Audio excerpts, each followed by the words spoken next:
Hello friends, कैसे हैं आप सभी। आई होप कि आप अच्छे होंगे। चलिए देखते हैं सीटेट 2026 के लिए महत्वपूर्ण क्लास जो आपके एग्जाम में बार बार पूछा जा रहा है। इन सभी प्रश्नों का आप रिवीजन जरूर करिएगा, आपके एग्जाम के लिए महत्वपूर्ण है। चलिए आज देखते हैं पहला क्वेश्चन। चलिए देखते हैं आज का पहला प्रश्न। समावेशी शिक्षा निम्न में से किस पर बल देती है? समता, पृथकता, असमानता या नामकरण। आपको बताना है कि समावेशी शिक्षा निम्न में से किस पर बल देती है। इसका राइट जवाब हो जाएगा ऑप्शन नंबर ए, समता। समावेशी शिक्षा समता पे ज़्यादा बल देती है। चलिए देखते हैं अगला क्वेश्चन। एक बालक में बलबलाना कब देखा जाता है? 3 माह, 6 माह, 9 माह या 12 माह। आपको बताना है कि एक छोटा बालक है जो उसका बलबलाना किस माह में देखा जाता है। इसका राइट जवाब हो जाएगा ऑप्शन नंबर बी, एक बालक का बलबलाना 6 माह पे देखा जाता है। चलिए देखते हैं अगला क्वेश्चन। बाल मनोविज्ञान का केंद्र बिंदु है अच्छा शिक्षक, बालक, शिक्षण प्रक्रिया या विद्यालय। आपको बताना है कि बाल मनोविज्ञान का केंद्र बिंदु है कौन सा है इसमें। इसका राइट जवाब हो जाएगा ऑप्शन नंबर बी, बालक। बाल मनोविज्ञान का केंद्र बिंदु बालक होता है, जिसको हम चाइल्ड सेंटर्ड भी कहते हैं। चलिए देखते हैं अगला क्वेश्चन। जब बच्चे खेल समूह में भाग लेते हैं तो सीखते हैं। बच्चा जब खेलता है तो क्या सीखता है? प्रतिस्पर्धा, सहयोग, संघर्ष या सभी। आपको बताना है कि जब बच्चे खेलते हैं समूह में तो क्या क्या सीखते हैं।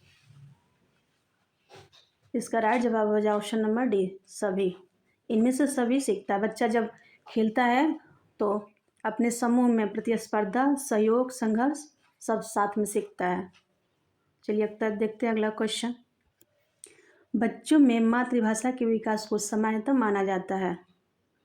ऑप्शन नंबर ए भाषा अर्जन, ऑप्शन नंबर बी भाषा सीखना, ऑप्शन नंबर डी अमूर्त भाषा विकास या ऑप्शन नंबर सी भाषा का आत्मसातीकरण। आपको बताना है कि बच्चों में मातृभाषा के विकास को सामान्यतः माना जाता है। इसका राइट जवाब है ऑप्शन नंबर ए भाषा अर्जन। बच्चा सबसे ज़्यादा भाषा अर्जित करके सीखता है। इसका राइट जवाब हो जाए ऑप्शन नंबर ए। चलिए देखते हैं अगला क्वेश्चन। व्याकरण शिक्षण हेतु सबसे उपयोगी विधि कौन सी है? ऑप्शन ए लेक्चरल विधि, ऑप्शन नंबर बी आगमन विधि, ऑप्शन सी निर्देश विधि या ऑप्शन डी वार्तालाप विधि। आपको बताना है कि व्याकरण शिक्षण हेतु सबसे उपयोगी विधि कौन सी है। जो विद्यार्थी हमारे चैनल पर नया है तो प्लीज़ इस चैनल को सब्सक्राइब कर लें, और हम ऐसे ही महत्वपूर्ण क्वेश्चन आपके लिए लेके आएंगे, और हमारे क्वेश्चन वीडियो को लास्ट तक देखते रहिए। चलिए बताइए, व्याकरण शिक्षण हेतु सबसे उपयोगी विधि कौन सी है? तो इसका राइट जवाब हो जाएगा आगमन विधि। आगमन विधि व्याकरण शिक्षा की सबसे उपयोगी विधि है। चलिए देखते हैं अगला क्वेश्चन। किस अवधि के दौरान अमूर्त और आदर्शवादी होता है? शैशवावस्था, प्रारंभिक अवस्था, मध्य अवस्था या किशोरावस्था। आपको बताना है कि किस अवधि के दौरान विचार अमूर्त और आदर्शवादी होता है। ये आपके एग्जाम में वेरी वेरी इंपॉर्टेंट लगा लीजिएगा। ये आपके एग्जाम में रिपीटेड क्वेश्चन है। तो चलिए बताइए, इस अवधि के दौरान विचार अमूर्त और आदर्शवादी होता है किस अवस्था में? इसका राइट जवाब होगा किशोरावस्था। किशोरावस्था में विचार अमूर्त और आदर्शवादी होता है। चलिए देखते हैं अगला।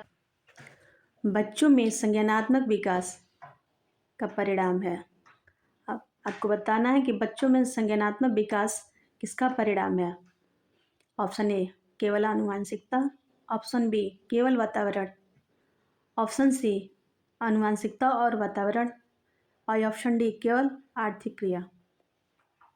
आपको बताना है कि बच्चों में संज्ञानात्मक विकास का परिणाम है किसका है, इसमें परिणाम आपको बताना है। इसका राइट जवाब हो जाएगा आनुवांशिकता और वातावरण।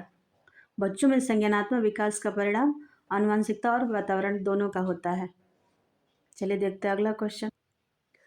प्राथमिक समाजीकरण प्रक्रिया किस अवस्था से शुरू होती है?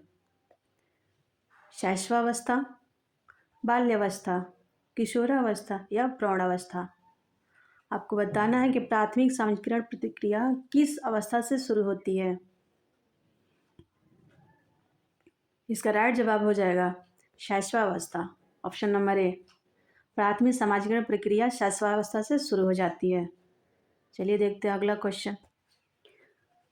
राष्ट्रीय शिक्षा नीति 2020 क्या सिफारिश करती है?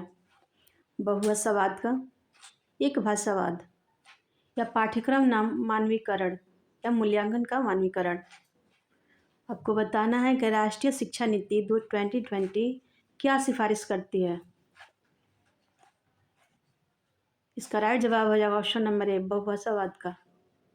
राष्ट्रीय शिक्षा नीति बहुभाषावाद का सिफारिश करती है।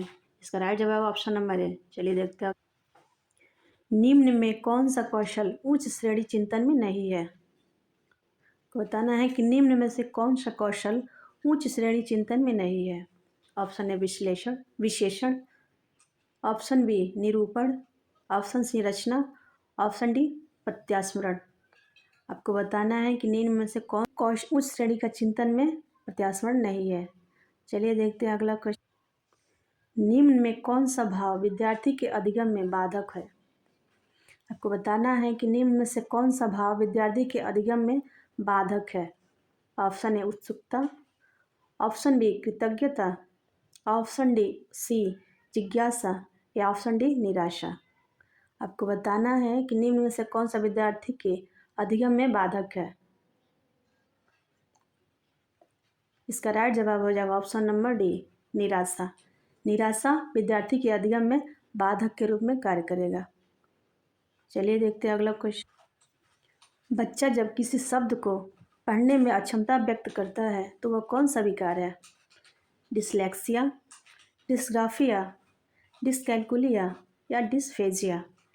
आपको बताना है कि बच्चा जब किसी शब्द को पढ़ता है तो वो स्पष्ट पढ़ नहीं पाता है तो उसको कौन सा विकार कहा जाता है। इसका राइट जवाब हो जाएगा डिसलेक्सिया।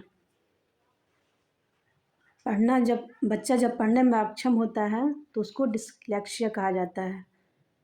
चलिए बढ़ते अगले प्रश्न की। गार्डनर के अनुसार किस प्रकार की बुद्धि व्यक्तियों को संवाद करने में सक्षम बनाती है? आपको बताना है कि गार्डनर के अनुसार किस प्रकार की बुद्धि व्यक्तियों को संवाद करने में सक्षम बनाती है? संगीतमय, भाषाई, दृश्य स्थानीय, या शारीरिक निष्क्रिय?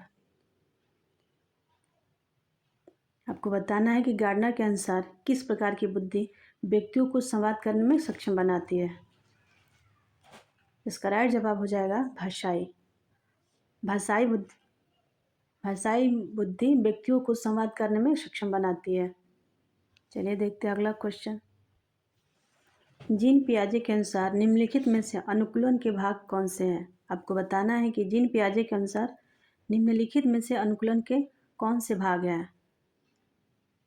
ऑप्शन ए समायोजन, ऑप्शन बी अनुबंधन, ऑप्शन सी अनुक्रमक, या ऑप्शन डी पाढ़? आपको बताना है कि जीन पियाजे के अनुसार निम्नलिखित में से अनुकूलन के भाग कौन से हैं। इसका राइट जवाब हो जाएगा समायोजन। जीन पियाजे के अनुसार अनुकूलन का भाग समायोजन है। इस तरह हमने एक सेट क्वेश्चन करा दिया। आप लास्ट इसको कमेंट के द्वारा बताइए आपने कितना सही किया है। और अगर हमारा वीडियो पसंद आया तो हमारे वीडियो को लाइक कर दीजिए, चैनल को सब्सक्राइब कर दीजिए ऐसे और वीडियो पाने के लिए। और हम ऐसे ही एक अगला सेट कराएंगे आपके जो एग्ज़ाम के लिए महत्वपूर्ण होने वाला है। तो चलिए मिलते हैं अगले नेक्स्ट वीडियो में।